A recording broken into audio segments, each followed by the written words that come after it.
Hiyo of course ni siku nyingine tena ambayo wenye mwezi wote tunakutana ndani ya Chris Media 24 kuweza kuziokota taarifa mbalimbali za kiburudani ambazo zimezidi kushehena zikuchukua nafasi kupitia mitandao ya kijamii. Story kubwa ni kuhusiana na mfalme wa muziki na mzungumzia Alikiba kutoka Kings Music.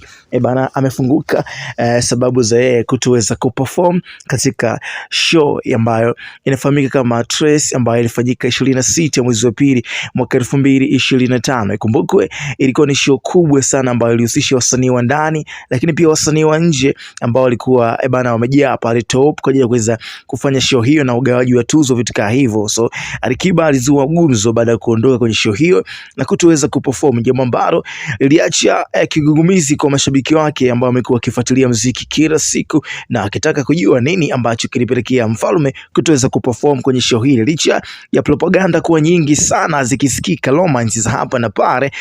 So mfalme amefunguka kwa mara ya kwanza kusema nini ambacho kilipelekea kuto kuperform kwenye show ya Trace. So bwana amefunguka sababu anasema nilitakiwa niimbe live, nikaambiwa nipeleke track yangu the composer ili waweze kujua wanaitumiaje, ila nilivyofika kwenye hoteli nikaambiwa ratiba ya mazoezi ni kesho, then nikaenda kula, nimemaliza nikaambiwa ratiba yangu itakuwa ni baada ya masaa 3 mbele. Nikaona okay, haina shida, nikaanza kujiandaa. Nimefika pale nikapigiwa simu na mtu hajamtaja jina kuwa bwana hatufanyi show live tena, na nadhani ili issue haikuwa organized na Trace na kwa sababu kuna watu walikuwepo na unaona kama ni mtego kabisa.